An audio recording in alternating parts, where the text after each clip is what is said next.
Break से आ गए वापस। आपको कहेंगे एक बार फिर से खुश आमदीद एंड सुबह बखैर, और बात करेंगे वतन की खिदमत की। कहते हैं कि वतन की खिदमत कभी कोई कलम से करता है तो कभी कोई जो है वो वर्दी पहनकर करता है, लेकिन कुछ शख्सियात ऐसी भी होती हैं जो दोनों महाजों पर यकसा खिदमत सर अंजाम देती हैं। आज हमारे साथ मौजूद है एक ऐसी ही personality, colonel retired Malik Hassan Mahmood, और एक ऐसा दरख्शां नाम, एक सिपाही, एक शायर, एक नातगो और एक मुहिब्बे वतन अदीब। अब ये कि कलम के ज़रिए कौम के दिलों को जो है किस तरह हुब्बुल वतनी का जज्बा जो है वो उभारते हैं, और कहना ये चाहिए कि ईमान को ज़िंदा रखते हैं लोगों के। उनकी शायरी में वतन से मोहब्बत, और ख़ास तौर से अगर हम कश्मीर का जिक्र करें तो उसकी आज़ादी, कौमी यकजहती और नौजवान नस्ल की फ़िक्री तरबियत का अज़म झलकता है। इनके नगमे ए वादी कश्मीर आपने यकीनन सुना होगा, यकजा हैं कश्मीर और पाकिस्तान, और फ़िरकावारी में सरासर खसारे हैं लोगों।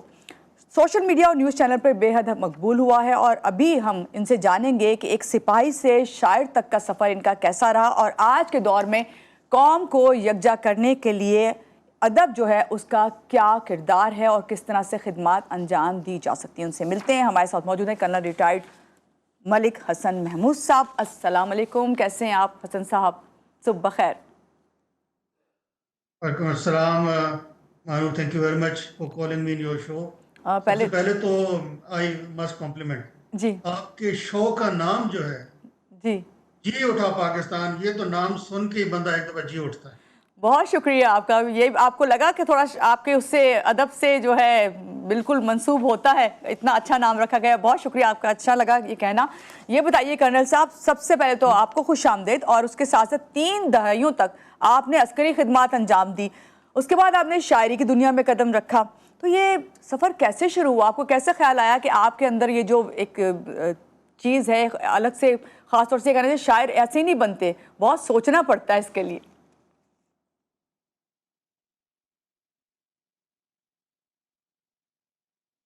जी कर्नल जी साहब। मानू, इस तरह आपने कहा, ये जो आपका शो का नाम है जी उठा पाकिस्तान, ये तो एक तरह से उस बात की गमाजी है कि पाकिस्तान जिंदाबाद।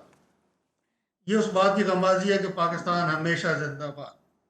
तो ये बेशक, जी उठा पाकिस्तान जो है, ये तो नाम ही जज्बे को बेदार करता है। बहुत शुक्रिया। जहाँ तक बात शायरी की है, तो शायरी सिर्फ मैंने अस्करी ज़िंदगी के बाद नहीं शुरू की, क्योंकि शायरी एक ऐसी चीज़ है, मैं समझता हूँ कि हम में से हर शख्स शायरी से किसी न किसी अंदाज में बचपन से रुशनास होता है। बेशक। चाहे वो शायरी माँ की लोरी की सूरत में हो, चाहे वो शायरी स्कूल में नज़मों की सूरत में हो, चाहे वो शायरी मिली नज़मों की सूरत में हो, जी चाहे वो शायरी नातों की सूरत में हो। तो हम में से हर शख्स शायरी से तो रुशनास होता है, और मैं ये भी समझता हूँ कि हम में से हर शख्स ने कहीं ना कहीं, कभी ना कभी, कोई ना कोई बावज़न मिसरा या शेर भी ज़रूर बनाया होता है ज़िंदगी। तो जिन लोगों को थोड़ा शायरी से ज़्यादा शगफ होता है, तो वो फिर बाद में सुनने और पढ़ने की, बचपन की जो तजर्बात हैं उनको आगे बढ़ाते हैं, और उसमें लिखने के अमल में भी शामिल हो जाते हैं। और शायद मैं भी उन चंद लोगों में से हूँ जिनको शायरी से शगफ ऐसा था कि मैंने बाद में भी लिखने लिखाने की तरफ भी तवज्जो की। बहुत अच्छी आपने बात कही कर्नल साहब। आपने कहा कि उस वक्त, उस दौर से आपके पास ये काबिलियत थी कि आप शायरी कर लेते थे। आपको कुछ याद है कि आपने स्टार्ट कैसे लिया, और कोई ऐसा जो आपने लिखा हो शेर, या कोई ऐसी चीज़ या बात आप बताना चाहते हो, हमें शेयर करें अपनी मेमोरीज। तो मैंने कहा, बचपन से शायरी से हम रुशनास होते हैं, तो बचपन में अगर जो मैंने कोई पहली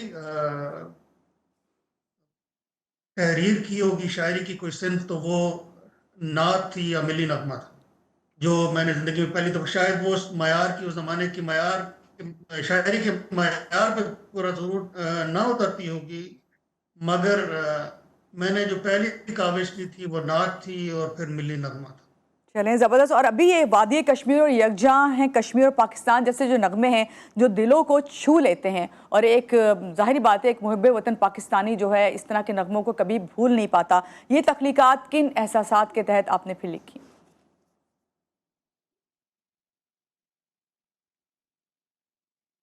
महानूर, फौज में शमूलियत का जो जज्बा था, हम्म। वो پاکستان سے محبت تھی، تو پاکستان سے ملی میں تھی. تو جب جو بھی ہم میں سے اس جذبے کے تحت فوج میں جاتا ہے تو وہ پاکستان سے محبت اور پاکستان پر جان لٹانے کے جذبے کے ساتھ جاتا ہے. اور پاکستان سے ہر محبت کرنے والا، چاہے وہ فوجی ہو یا چاہے کسی دوسرے ادارے میں کام کرنے والا، سب کے لیے جس طرح پاکستان زندہ باد کا نعرہ ہمارے دلوں کے قریب ہے، جی اسی طرح کشمیر بنے گا پاکستان بھی ہمارے دلوں کے اتنا ہی قریب ہے. کشمیر سے محبت بھی ہم لوگوں کے دلوں میں اسی طرح موجزن ہے جس طرح پاکستان سے محبت ہے. اور ہم بچپن سے مقبوضہ کشمیر میں ہونے والے مظالم کو دیکھ کر، ان کے بارے میں سن کر ہمارے دل دکھی ہوتے تھے، بے شک. آج بھی دکھی ہوتے ہیں. ہمارا پاکستان تو ایک نعرہ ہے ہی، لیکن مجھے اس سے بھی زیادہ جو چیز اپیل کرتی ہے وہ سید علی گیلانی کا وہ فکرہ تھا کہ ہم پاکستانی ہیں، پاکستان ہمارا ہے. بے شک.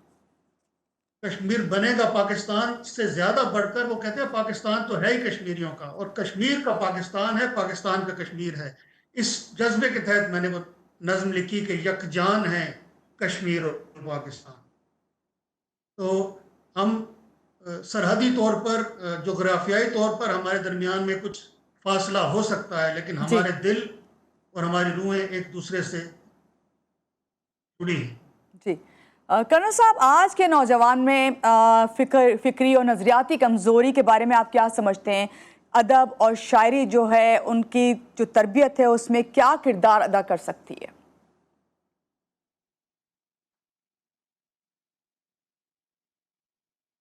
آج کل ہمارے نوجوان جو ہے اس کے لیے سب سے بڑا جو چیلنج ہے جی وہ جو معلومات کا انبار اس کے سامنے ہے، اس میں سے تخصیص کرنا، صفٹ کر فائدہ مند ہے اور کون سی معلومات اس کے لیے نقصان دہ ہیں. جی آج جتنا ایکسپوزڈ ہمارا نوجوان ہے، اس سے پہلے شاید کبھی بھی نہ تھا. رائٹ. آج پروپیگنڈے کا، سازشوں کا، سازشی بیانیوں کا ایک انبار ہے. تو ہمارے نوجوان کو یہ بات سمجھنا ہوگی کہ اسے کوئی بھی خبر، کوئی بھی بات، کوئی بھی بیانیہ، کوئی بھی پوسٹ آنکھیں بند کر کے ایکسیپٹ نہیں کرنی. اس نے اپنے اندر ایک فلٹر لگانا ہے جی کہ یہ پوسٹ جس نے بنائی ہے اس کا کیا مقصد ہو سکتا ہے. اگر کوئی پوسٹ، کوئی بیانیہ، کوئی پیغام پاکستان کے خلاف ہے تو چاہے جس نے بھی بنایا ہے وہ ہمارے حق میں نہیں ہے. بے شک. ہم نے نہ صرف اس کو روکنا ہے، آگے پھیلانے سے پرہیز کرنا ہے، بلکہ اس کا دفاع بھی کرنا ہے، اس کی مزاحمت بھی کرنی. ایگزیکٹلی. ورنہ ہمارا دشمن آئے دن، ہر روز نئے سے نیا بیانیہ بنا کے انٹرنیٹ پہ فلوٹ کرتا ہے، اور ہمارے کچھ نادان دوست بغیر سوچے سمجھے، بغیر تحقیق کے اس کو آگے پھیلاتے ہیں اور اس کا کام آسان کرتے ہیں. بالکل، بہت اچھی بات آپ نے کی. نوجوانوں کے لیے بہت اچھا میسیج ہے آپ کا. ماؤں کے عالمی دن کے حوالے سے بات کروں گی کہ ماؤں کے جو عالمی دن تھا اس پر آپ کی نظم ماں کے نام نے بہت پذیرائی حاصل کی.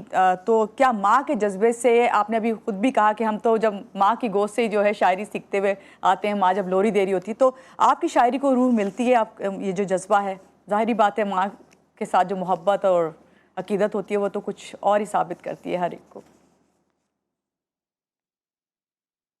درست کہا آپ نے مانور. جس سے میں نے کہا فوج میں آنے کا جذبہ بھی اور پاکستان سے محبت بھی گٹی میں شامل ہے. مجھے یاد ہے ہماری والدہ تو ہمیں لوری میں بھی یہ سناتی تھی، آؤ بچوں سیر کرائیں تم کو پاکستان کی، جس کی خاطر دی قربانی ہم نے لاکھوں جان کی. تو یہ جو ہے وطن کو مادر وطن کہا جاتا ہے. بالکل بالکل. اس کا مطلب ہے وطن کے ساتھ بھی ماں کا لفظ لگتا ہے. مدر لینڈ، مادر وطن. اور ماں سے محبت جو ہے، کیونکہ ماں محبت کا ایک استعارہ ہے. اللہ نے بھی جب انسان کو محبت کا پیمانہ بتایا تو بتایا کہ میں 70 ماؤں سے زیادہ محبت کرتا ہوں. یعنی محبت کا पैमाना ही माँ है। तो ये माँओं से मोहब्बत जो है वो हम सब की सरिश्त में शामिल है। और उसी जज्बे के तहत माँओं के आलमी दिन पे मैंने एक नज़म लिखी जो कुछ ऐसी थी कि शबे ज़िंदगी की हंसी कहकशां है, ठीक है, ठीक है। खुसूसी दुआओं का सैल रवां है, मोहब्बत का मायार है ज़ात उसकी, बेशक। खुदा की मोहब्बत का पैमाना माँ है। बेशक, बहुत अच्छी आपने नज़म लिखी और मुझे बहुत अच्छा लगा कर्नल साहब आपसे मिलके कि आप नौजवानों के लिए ख़ास तौर से जो फ़िक्री और जो उनके नज़रियात को बदलने की कोशिश कर रहे हैं, बहुत अच्छा लगा आपसे मिलके। और अल्लाह ताला जो है आपको और आगे लेके जाए इसमें, ख़ास तौर से जिस कोशिशों में आप लगे हुए हैं। यहाँ लेंगे एक छोटी सी ब्रेक के बाद वापस आते हैं, रहिएगा हमारे साथ।